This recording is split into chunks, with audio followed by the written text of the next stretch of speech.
I found a few places only in the world which are able to integrate like the Isle of Man. Welcome to Island Influencers, where we share stories of successful business owners, experienced professionals, entrepreneurs and community leaders based or with influence in the Isle of Man. This podcast is brought to you by Thornton Chartered Financial Planners, because great financial planning has the power to change your life. Now here's your host, Chartered Financial Planner Sharon Sutton. Welcome to this week's episode of the Island Influencers podcast, where experienced professionals, entrepreneurs and community leaders based in the Isle of Man are invited on to share their stories with us. I'm your host, Sharon Sutton, and today I'm joined by Dr Richard Arning, the Vice President of Business Development and a Director of the Board of Satellite Leasing Limited, part of SES, which is one of the world's leading satellite owners and operators. I'm really excited to have this conversation with you because I'm curious what brings a rocket scientist to the Isle of Man. And I'm interested not only in finding out a bit more about that, but also your various roles here working for a satellite operator, but also the most recent work you've done and are still doing through your work as a business angel and putting the Isle of Man on the map for the right reasons with IsleofMedia, North Invest, and also the digital agency of the government. That's quite a lot you've got on there. But to kick off the conversation, I'd like to go back in time, if that's okay, and ask, so where did you grow up? Growing up in Germany, and confessions of a nerd. I have been a nerd, a techie, you would say, and it might have been pretty awful maybe in the 80s and 90s. And today it's after Big Bang Theory, and with the right T-shirt, it's pretty cool, and you can make some money with that as well. So, imagine a kid who probably doesn't go to parties, but instead goes to the town library and asking, could I order the publication scientifically about the lifting line theory, the advanced lifting line theory for tapered swept wings? And then when you get the publication on microfiche, you go home and try to program the solution of solving linear equations on your Casio computer. So that type of a kid I was, which means all the symptoms speak you have catch the engineer's virus. Oh, I see. Okay. Yeah, so no escape from that. So I studied aerospace engineering, did a PhD in hypersonic transport to orbit, useless, but it brought me into industry. And at the same time, being from an entrepreneur's family, I had my first startup. So I was developing in the 90s probably Europe's smallest autopilot for micro-drones, these micro-spy vehicles used in urban over-the-hill warfare. Oh my goodness. So it was top secret military technology. At my time, today it's open source code and you buy the drone from Amazon. Yeah. So I sold the tech before the dot-com bubble bursted to what is today Airbus Defence. Joined them in a nice contract. Saw that. Yeah. Cashed in twice and had incredible fun, as well as some responsibility in working largely with unmanned systems. So worked on the smallest drones, on the world's largest drone, the Global Hawk, the German Luftwaffe version. I had a full-sized unmanned tank driving autonomously off-road through the cornfields and woods. Quite a scary beast. Yeah. And and I went on in Airbus working then on the tech research side with a couple of scientists around the world. And I think that's maybe the most challenging part to manage scientists. It's like what we say, herding cats. Herding cats. Yeah. Yeah. Good saying. Well, yeah. So, I mean, unpacking a little bit of that. I mean, what was life like in Germany itself at that time, growing up there? Great.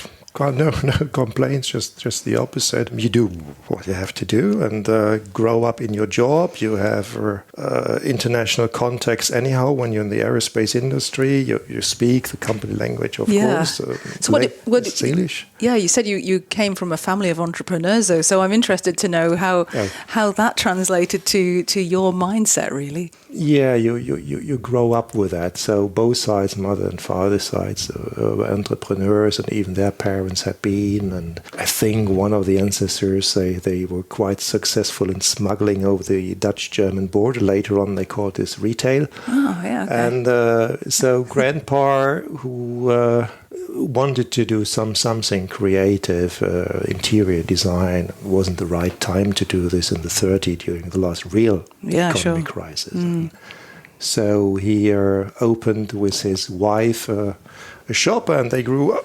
They created a retail grocery chain of up to 13 corner shops, you would say. And at that time, probably Arnings had been bigger than Aldi. So they knew each other. Yeah. Aldi is Albrecht Discount. That's where the name comes from. Oh my so goodness. Albrecht and Arnings knew each other. And then Albrecht asked Granddad, would you like to be part of the company? Would like you to buy you for better market access? And Grandpa, the fool, said no, because... Oh, no. Otherwise, I wouldn't be on the Isle of Man. I would be here for other reasons, maybe. So that's a little bit family history. And then fascinating. Father grew up in the same area of retail, and then went on the tax consulting side. So probably I'm the black sheep of the company, disappointing father, not staying in business, but technology instead. Yeah, so you got a PhD and doctorate in aerospace instead.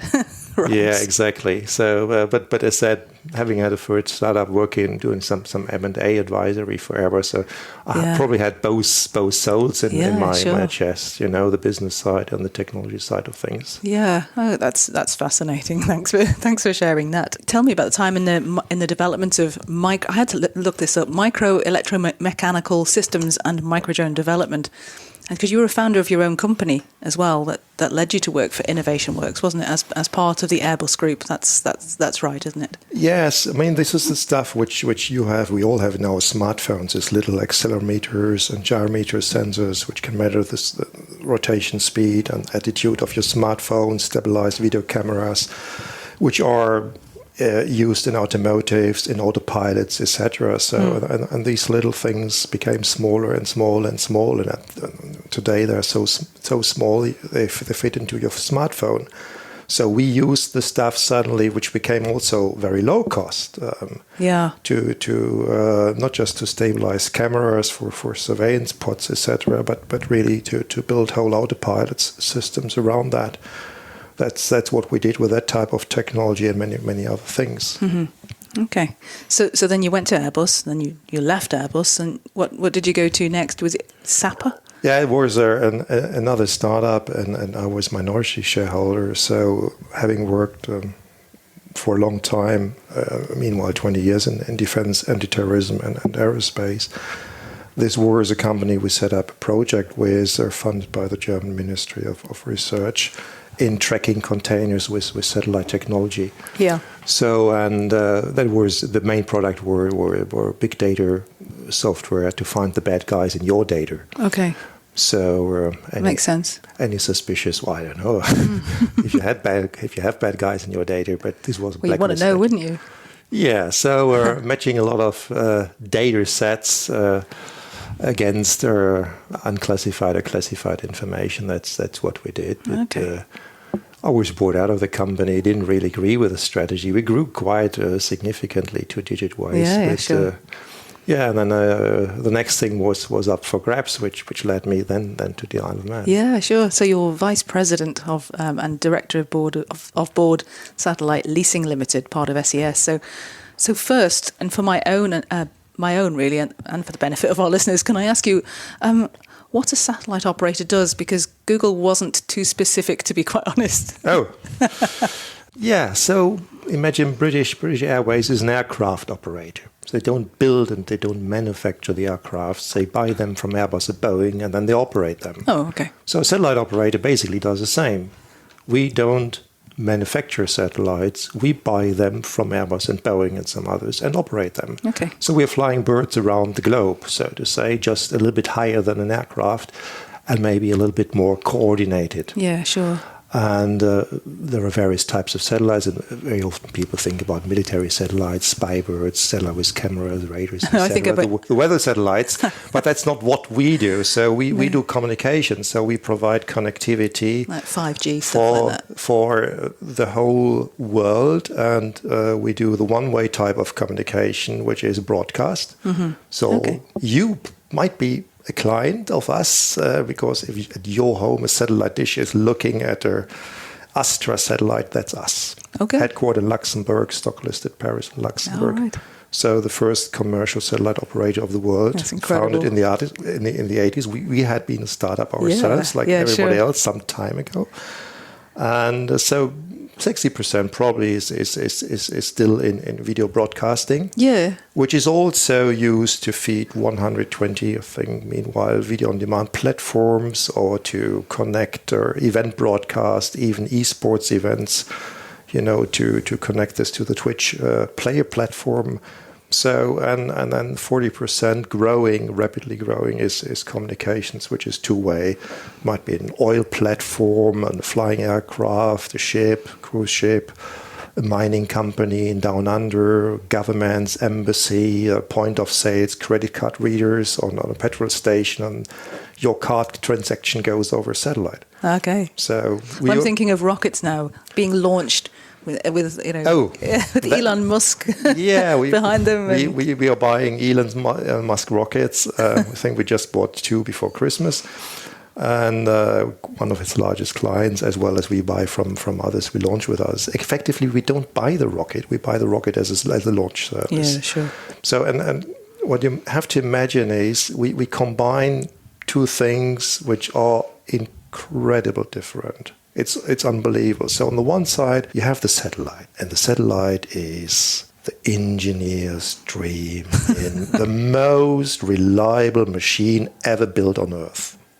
Because it goes up, and there it is alone in the cold, the dark, 15 to 20 years, without any maintenance, without any repairs, and it runs ecologically green on sunshine and battery.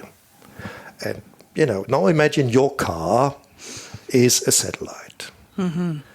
So your car is never refueled, is never repaired, is never maintained, and you drive it to work and to Tesco's and to ShopRite for 20 years. Unfortunately, it cost you $250 million, but it's a very reliable machine.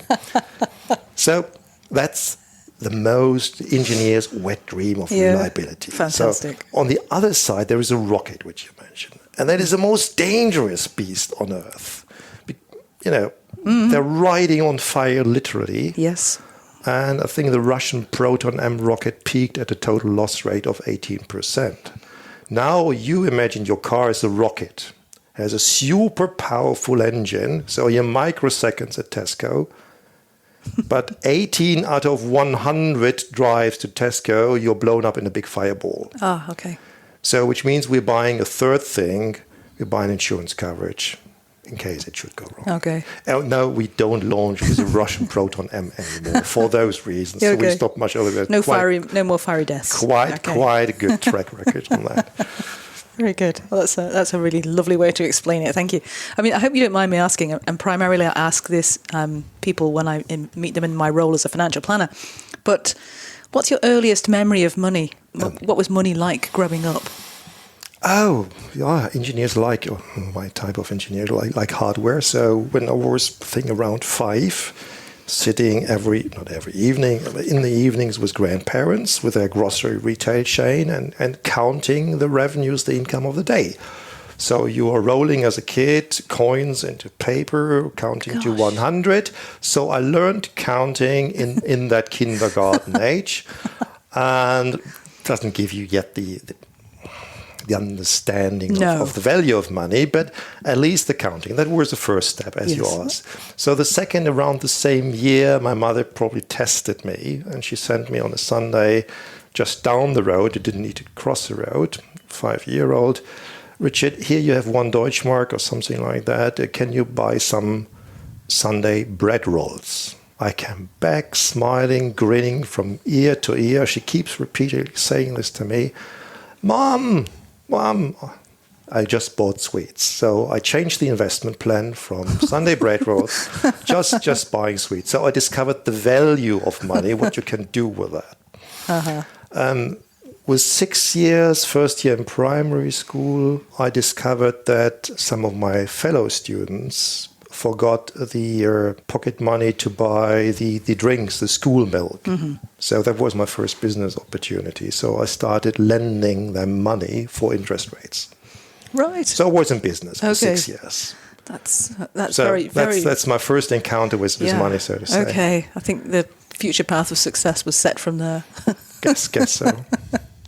So you mentioned to me before we met for the interview today that you're passionate about the community, and of course, the purpose of this podcast is to strengthen the business community and further public confidence and trust in the Isle of Man.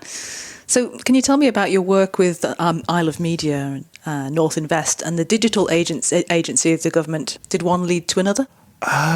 Somehow, yes. Others less so.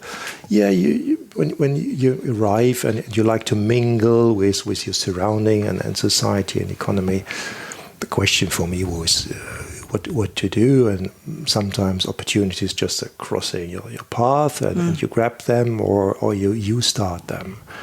And first, I have to say, I basically created IsleofMedia because I failed in another direction to do something. First, I tried to bring encourage some space ventures to come to the Isle of Man, and that turned out to be quite tricky. Yeah, because this is about maybe hardware, manufacturing, logistics, maybe or parts heavily regulated. Mm-hmm.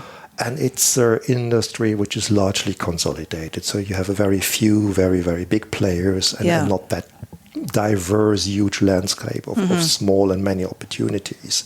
We got quite some traction with some, but, I thought, well, if I can't bring our supplier side, the manufacturers of satellites, rockets, and underlying antenna technology, ground systems to the island, maybe I should have a look at our client side. And major part of the client side are the broadcasters. Okay.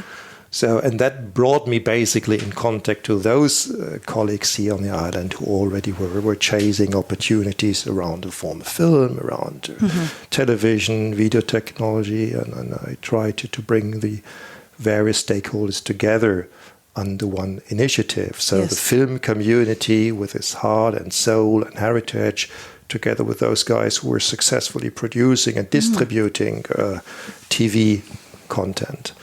And then bring in the third element, which hasn't been there before we started that, which is the technology backbone. So that created IsleofMedia, that brought me in contact with government, and then they went to their agency model, and they asked a couple of trade bodies and trade body-like organizations to maybe nominate for the boards of these public-private partnerships somebody, so I was volunteered. Okay. So that brought me into that regard. Right, I see. And what have you enjoyed most about that so far, what you've been able to bring? Actually, the colleagues, of course, which you work with, and liking success is when you're moving the needle a little bit. So last year, I think our media sector was within the sectors attached to the digital agency the fastest growing. We brought in 30 jobs. Around 1.6 million of investment committed or invested. That's great. So it took quite some time to get there, but yes, there was certain acceleration. Yeah. So you see results. Yes. Well, there's a saying, isn't there? Nothing worth having comes easy.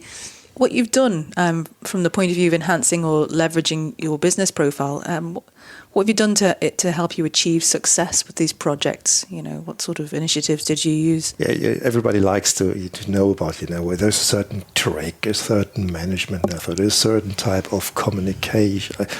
I once heard an interview with a British journalist and a British entrepreneur, and the interviewed colleague said, talent is overrated. It's quite simple, put the hours in. People wonder, and they shouldn't wonder, why some people achieve a little bit more. But if you're a 9 to 5 person, or you just can't stop thinking around and doing things, including the evenings and the weekends, it's not a wonder that you can move a little bit farther. Mm-hmm. Okay. But that's part of it, of course. Yeah, of course it is. Yeah. Okay. But so when you look back at your career journey to date, what are you most proud of? On the career path, when you actually see things working. Of course, doing the first startup was absolutely a great time. I mean, the 30s is a mad type of a period when create family and have kids and have the first house and have a startup and graduating and getting the first jobs in industry and winning a business plan contest and I was winning a Red Bull Fun Flight contest, a little bit like the Tin Bath Championships in Castletown. It doesn't sound anything like a Tin Bath Championship. Well, no, it was because you were tasked to construct, build, or up to 10-meter big type of an airplane, right, and then jump as far as you can into a lake with that. So type of a fun exercise for aerospace students. None of us had ever built an airplane. None of us was a pilot. But, just moved into a house, the first house we had, not just an apartment with family. My wife was pregnant with a second child. And instead of fixing things and putting the lamps up, I decided to do that project, participate in that competition and build a 10-meter plane in the garden and the garage. Okay, how'd that go down? Well, we rocked the boat. We won the first and the second prize in Berlin. In Berlin-Wannsee, we put in 4,000 Deutschmarks and we got back 10,000. Oh, that's okay then. That's okay then. Yeah, 60 teams, yeah. It was crazy exercise. And my wife just said, okay, you won, don't do it again. Yeah, go and do your chores. Yeah, so the things come along with that. And don't underestimate other things, being a line manager. And no. I had a colleague there, and he was an alcoholic. Nobody told me. And the colleagues put basically him in an office for just him, and he continued drinking. I mean, he was just going down the road. Pretty awful. So when I discovered this, I convinced him to go to the doctor, put a little bit pressure together with HR on him, and got the guy dry. So that makes you proud as well. It's not just what you achieve there, but also for your team members. No. And on the Isle of Man, leaving a little bit of legacy. If you look up at Douglas Head, see the two big antennas over there, the white circular ones next to the towers. That's what we built as a satellite ground station here. So it created some infrastructure. I wondered what those were. No. There we are. That's us. That's answered a mystery. So tell me what you think are the best things about living in the Isle of Man. Couple of things. Maybe I even should answer your first question. What brought me here? What brought us here? Yeah, what brought you here? Yeah, good one. Yeah.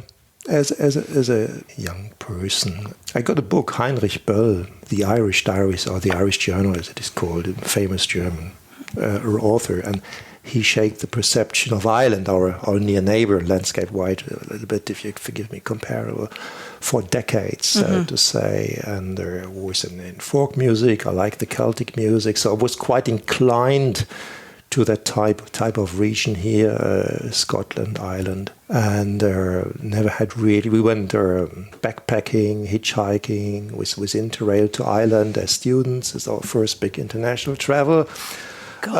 So we loved it here, despite that we never went back to Ireland again. Probably the weather was quite bad. We did camping, and you'll have to have this little bit of sunshine in summer. But it's a great region, and I was asked when I just had arrived in industry, Richard, would you like to go to Brazil, Sao Paulo or something? And I said, what?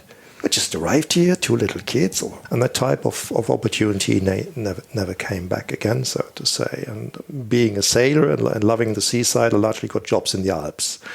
So that didn't really fit the bill either. No. I always dreamed of it, and you might blame the midlife crisis, so to say, when this opportunity came up. Yeah. Let's do that. Let's risk it. We lived 5 years in Belgium. We lived a lot of various places, nice places in Germany. So, yes, let's make this move. Okay, so you and your wife and 2 kids came to the Isle of Man. We came to the Isle of Man and had a certain type of expectations, of course, partly met or partly surprised. We have surprises which tiny bit, for instance, no hay fever, basically, almost. You're living at the seaside, much less pollution around that. So, 2 tiny things, and of course, it's a commute, right? The commute's awful. No, living on an island is quite an exotic type of lifestyle. Probably it's probably a niche proposition for a few of us who enjoy this and the positives around this, and not just the safety, but the mind-blowing landscape. The first house we had was on a cliff, so every morning sunrise over the ocean, gorgeous. As I said, mind-blowing really. And if you go down to the many sides, or especially the southwest, the landscape there is overwhelming, so to say. But Yeah, of course. If you're a shopping queen, you shouldn't move to the island, and you need to be more the outdoorsy guy. Yeah, sure. To enjoy that type of lifestyle. Yes, and I think you mentioned about wanting to sail as well. I think you've managed to do a bit of that too. Yeah, we managed very little, sadly, so far. Even before we landed, we were pulled into the charity sailing for the disabled, and the colleague next to me in the plane, he had sailing shoes and a yacht timer watch. Oh, you said, yeah, just came back from Southampton Boat Show. We just bought a new club boat. So he pulled me into that before even we set foot on the island. And this is an experience we made here. This society is really open, embracing. You can have access easily to all types of activities, social levels. The first weeks I was with some guys in the woods shooting archery, and then dinner in Government House with Chief Minister, and every part almost seems to be quite open, frankly. Richard, what went wrong in your life? What happened? Why have you ended up here, right? So you're immediately in a conversation. And it's a type of warm-hearted, embracing society which we enjoy here. That's nice to hear you say so. And do you get involved in any other sort of charities? I think it's the North and West. Yes, that's a business that angel network of a friend, which I was co-founding director then of. It's like Bridge, who sadly closed down on the Isle of Man, so trying to stimulate the entrepreneurial ecosystem startup in the Northwest and the Northern Powerhouse and the Isle of Man. Mm-hmm. So it's a little bit mentoring startups, trying to get them some finance and thrive and go from there. Yeah, okay. So if it's media or something techie, it's the world of startups dealing with and trying to give something back in terms of ideas, networks, feedback, experience. Good. Okay. Well, we'll try and put details of that in the show notes so that listeners can go find more details on that. So, what would you say the main challenges are that the Isle of Man faces, other than shopping? Other than shopping, no. The Isle of Man has a big asset, and that's its identity, and that is very bespoke due to history, being an own nation, having been an own kingdom, the landscape, and being an island. It's helping this identity. And I found a few places only in the world which are able to integrate like the Isle of Man does, and getting the newcomers being excited and proud to be now part of. Munich is such a place. Okay. I think people are moving there and say they enjoy the type of Munich lifestyle, while other cities, maybe comparable, culturally don't seem to be doing that well as those places are. And we need to preserve that in terms of coming back to the challenges. And one thing is looking at the landscape. So we have to be very cautious with regard, I think, to building on the green sites, because that's something which you can't basically get back. If you ever allow something, it's there for centuries probably. So we have to be cautious, so be proud of the biosphere status and build from there. So one is preserve what we have, but also to expand, of course, because with 83,000 people, the offerings you can afford are a little bit limited. So it's not like in big towns where every week you have a new restaurant, a new shop, something. Yeah, sure. So that's the island life. And if we would be slightly larger in terms of the population size, you can afford more easily. Yes, we have the population change, the aging population. Yes, there is a pension fund. But I think the Isle of Man economy is at its crossroads. It needs to decide where to go. And looking at the pressures, which are largely structural on the finance and the gaming sectors, we need to diversify quicker and become serious about that. Yeah, and how would you think is a good idea how to do that? We try to make a little contribution with the media venture side of things, but of course there are many, many other sectors. The agency started the blockchain initiative, which is maybe less mature than the media side, but rapidly expanding with a big successful ramp up. There are other things which are in the pipeline or should be explored. You mentioned other areas. Is there an opportunity to share good practice maybe with some of those other places where they have exploited their uniqueness, that we could borrow or give them some ideas of our own? Yeah, absolutely. I mean, learning from others. I think that's another challenge here. The past was we are in competition with other similar type of jurisdiction, especially the Channel Islands, and everything seems to be, benchmarked against the Channel Islands. But if you look at normal sectors like tourism, like manufacturing, or general software, your competition isn't there. The competition is in the world. Mm-hmm. And I think that needs to get into the head, which is one of the cultural type of challenges in the business and political world here. Mm. And just to give you an example, when the discussion started about the broadband coverage and more performance on the Isle of Man, we have a world-class telecommunication network. That was the answer. I made an input to Cabinet Office and said, guys, Google ranking, we are placed 60 in the world. That was a few years ago, 60. That is behind Kosovo, behind Macedonia, behind Albania, behind Jordan, behind Uruguay. It's the last place behind every European state. Wake up, guys, because we had been quite good in the past. Yes, we had. Yeah, we had been the first in 3.5G and 3G rollouts, etc. And then I think we became complacent and lost a little bit pace there. So it's good that currently the ship is turned around. The government has decided to roll out better communication on the Isle of Man, while at the same time, I think this year we get another 2 submarine cables, 2 landing points coming in, backing up the 5, which are older. Mm-hmm. So we are moving into the right direction, but it took quite some discussions to wake up. Okay, well, that sounds promising. Great, well done. But just some of many there.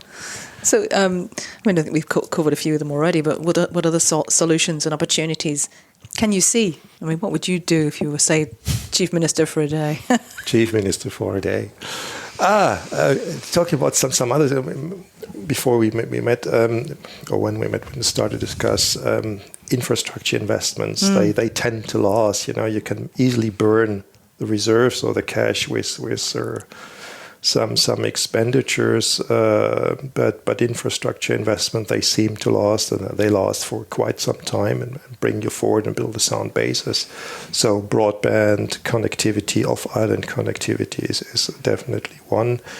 But look at what we offer to the tourist side of things, or to the sporty type of population. Mm-hmm. So I would like to see, for instance, more cycle paths being built. Mm. And I mean, not just for road safety along roads, but really having for sport and leisure a dense type of a real separated cycling networks. Yes, it brings us back to the old railways. Yes, if tons of space. If you build a cycle path up to Snaefell Hill, I mean, every cyclist, we'd have a go, wouldn't we? It's on the bucket list immediately. You have to cycle up or drink a coffee and go down. So I think things like that. Well, that's a good first act to pass there. Yep. Okay. Very good. And then you build from there and get some nice cafes every 5 miles for the hikers and the cyclists. Great entrepreneurial possibilities. Fantastic. Well, we'll see. Yeah. Okay.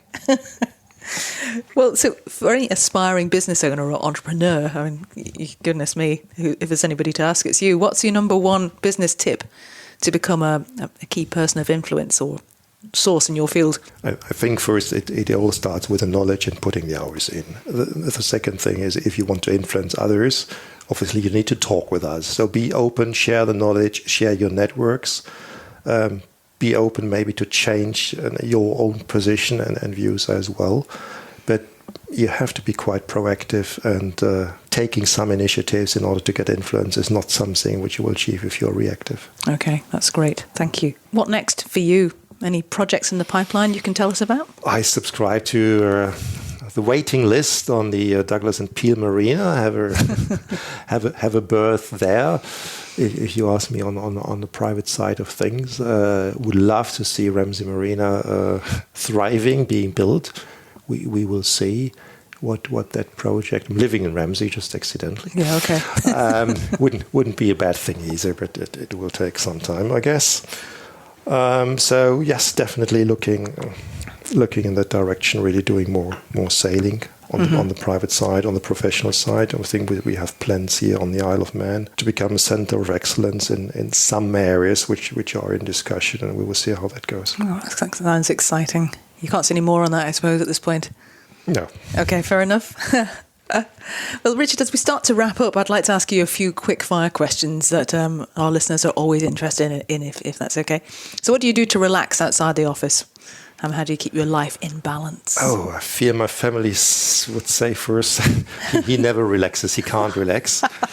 There's some truth on that, but I'm almost a tea snob, so I have tea. I have tea time like other people have yoga, just to come down. Okay, what sort of tea? Well, a super flowery golden orange Pecco, second flush, Darjeeling. Okay. Not a loose leaf tea. So it's like, not Lapsang Souchong or anything like that, no? Yeah. a nice, Sunday mornings. Sometimes we have rarely an oolong, yes. Yeah, okay. So I like tea, so then that brings me down. Good piece of cake, and even if I come down, if I come back home at 8 p.m. or something, that's something. Gardening as well, a little bit of sports, these types of activities. Cycling, inline skating. If you see somebody inline skating on the prom, that might be me. Okay. And then one day cycling up Snaefell when they build your bike path. For instance, otherwise I need to take the cross bike. Fantastic. What are some of the people? Who are some of the people you most admire? I honestly, I never was in that I admire a person for the whole thing which he did. They were really impressible people. But most times I'm impressed by certain things they did. So it might not embrace their entire lives or everything what they do, but look at some speakers in Westminster that have incredible rhetorical skills. It's Shakespearean. That is impressive, but then you look at the boring German working parliament, which sometimes works quite well. So Angela Merkel really can't speak. Never ask her really a question, right? Which is spontaneously, but first she would probably need to think, but she would come up with a very structured answer. So once she was asked by a British journalist, Mrs. Merkel, what do you think is great about your home country? And that wasn't in the list of questions being delivered up front. She was unprepared and said she's not spontaneous. And, yes, we have nice windows and doors. Okay, it's like running through a barley field with. I mean, that was whatever. a joke, and she was revealing the German soul of Percy. I can tell you the other anecdote, and then you get the drift. So, spontaneous question. So, she's a great worker, great politician, but she's not great in speaking. Okay. It was a great joke, which nobody understood at the time. So, the second anecdote, bringing both together, my father has a watch. Jägerle Kultre, it was an internal clock, same as Churchill had, and it runs forever in life. It's driven by the tiny amount of energy of pressure variation between the highs and lows. Father came back from holidays. Something is different. No tick-tock. The eternal clock had stopped. What has Angela Merkel said? We have nice windows and doors, precision engineering, vacuum tight, no pressure variation during 3 weeks. So that's part of the engineers or the German soul in precision engineering, so to say.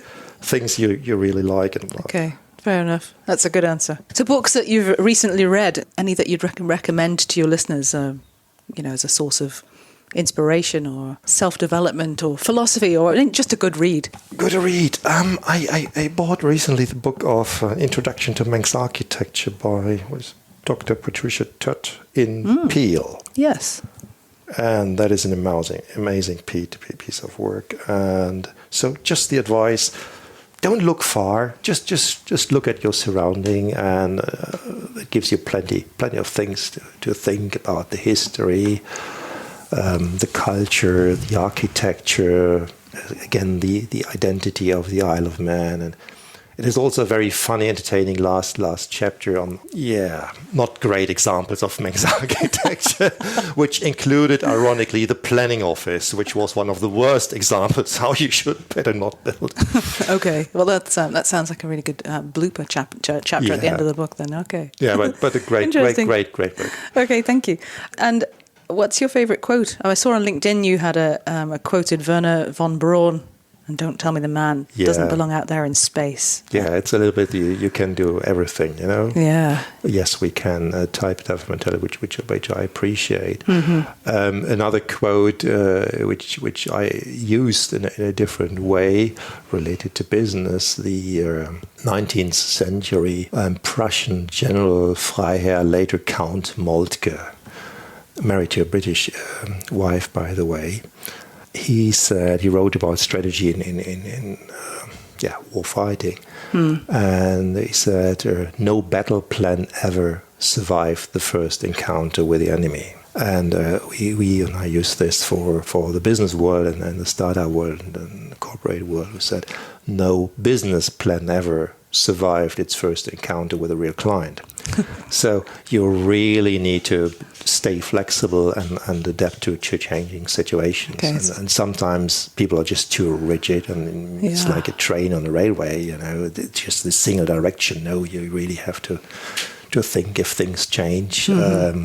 Can you adapt? Do you have to adapt? That's very wise words. Yes, absolutely. Planning has to be very flexible on that basis. But I think the more modern one of that was Mike Tyson, wasn't it?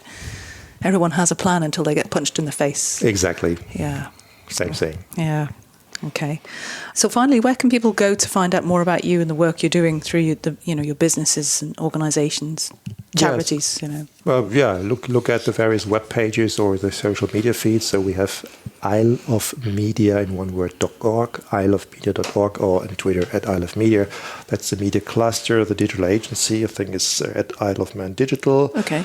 North Invest, you can Google in the UK easily, and yes, of course, we have a satellite operation, SES Satellites. Okay, well, if you could give me those details, we'll put them in the show notes. So, Dr. Richard Arning, thank you so much for joining us here on Island Influencers podcast. It's been a real pleasure to get to know your story. Thank you, Sharon, for the invite. Thank you for listening to this episode of Island Influencers from Thornton Chartered Financial Planners. To find out more and for useful links, visit thorntonfs.com/podcasts.